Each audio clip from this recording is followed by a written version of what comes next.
सहारा enterprises तुमच्या स्वप्नातली गाडी आता कमी किमतीत.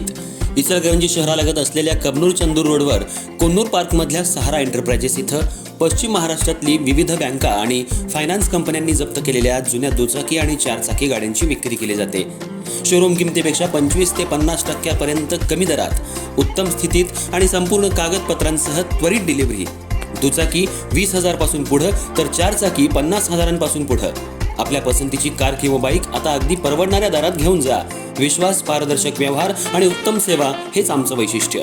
पत्ता Konnur park, Kabnur Chandur road, Ichalkaranji. Proprietor Rajubhai Ajgar. संपर्क 8055810910 आणि 9860785786.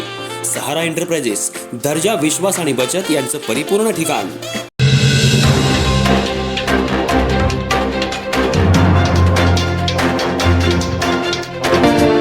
नमस्कार, मी तेजस्विनी मगदूम. एम मराठीमध्ये आपल्या सर्वांचं स्वागत आहे. पाहुयात ठळक घडामोडी. इचलकरंजी महानगरपालिका सार्वत्रिक निवडणुकीसाठी दाखल अर्जावर झालेल्या छाननी प्रक्रियेत 11 उमेदवारांचे अर्ज अवैध ठरले. त्यामुळे 456 पैकी 445 उमेदवार निवडणूक रिंगणात आहेत. प्रभाग 14 क मधील विशाल धुमाळ या उद्धव बाळासाहेब ठाकरे शिवसेना पक्षाच्या उमेदवाराचा अर्ज सूचक आणि अनुमोदकाच्या सह्या नसल्यानं अवैध ठरला. विभागीय कार्यालयातून 16 वॉर्डमधून अपक्ष राहिलेले पराजू महादेव सोलगे यांनी जात प्रमाणपत्र अथवा त्याचं टोकन न दिल्यानं त्यांचा अर्ज अवैध ठरला. तर 16 मधून सुशीला दत्तात्रय माळी यांनी भाजपकडून दाखल केलेला अर्ज पक्षाचा AB फॉर्म तसंच जात पडताळणी प्रमाणपत्रही नसल्याच्या कारणानं अवैध ठरला.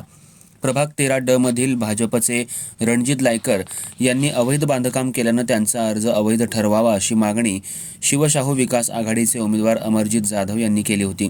त्यावर लायकर यांनी महानगरपालिकेकडून आलेल्या नोटिशीवर फेरपरवानगी घेतल्याचं निदर्शनाला आणून दिलं. तसंच अवैध बांधकाम संदर्भावरून उमेदवारी अर्ज अवैध ठरवण्याचा अधिकार निवडणूक निर्णय अधिकाऱ्यांना नसल्यानं लायकर यांचा अर्ज वैध ठरला. तर शिवशाहू आघाडीचे प्रभाग 9 मधील उमेदवार अब्राहम आवळे यांच्या पाणीपट्टी थकबाकी संदर्भात भाजपचे उमेदवार रुबन आवळे यांनी हरकत दाखल केली होती. पण सुनावणीमध्ये त्यांच्या नावे काहीही थकबाकी नसल्याचं स्पष्ट झाल्यानं हरकत फेटाळण्यात आली. विभागीय कार्यालय ब मध्ये शिवसेना उबाठा पक्षाचे प्रभाग 14 क मधील उमेदवार विशाल धुमाळ यांच्या अर्जावर सूचक आणि अनुमोदक यांच्या सह्याच नसल्यानं अर्ज अवैध ठरला. प्रभाग 10 मधील भाजपचे उमेदवार रवी राजपुते यांनी प्रवर्ग बदललेला जातीचा दाखला सादर करत प्रशासनाची दिशाभूल केली असून त्यांचा अर्ज अवैध ठरवण्याची मागणी शिवशाहू आघाडीचे उमेदवार अजय भोरे यांनी केली होती. त्यावर सुनावणी होऊन राजपुते यांचा अर्ज वैध ठरवण्यात आला.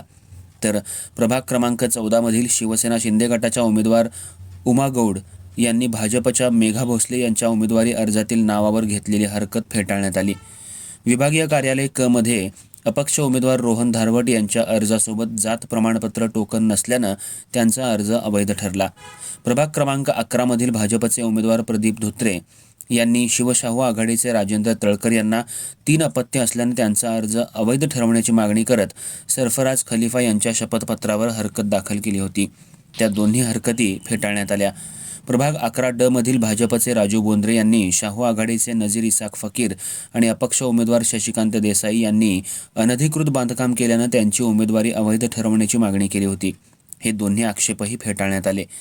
विभागीय कार्यालय ड मध्ये प्रभाग 7 मधून किरण कांबळे यांनी दाखल केलेल्या 2 वेगवेगळ्या गटातील अर्जावर एकाच सूचक अनुमोदकांच्या सह्या असल्यानं त्यांचा एक अर्ज अवैध ठरला.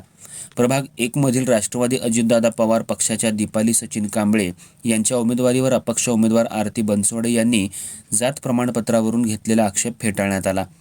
प्रभाग क्रमांक 2 मधील शुभांगी माळी यांच्या शपथपत्रावर यास्मिन तासगावे यांनी घेतलेला आक्षेप फेटाळण्यात आला.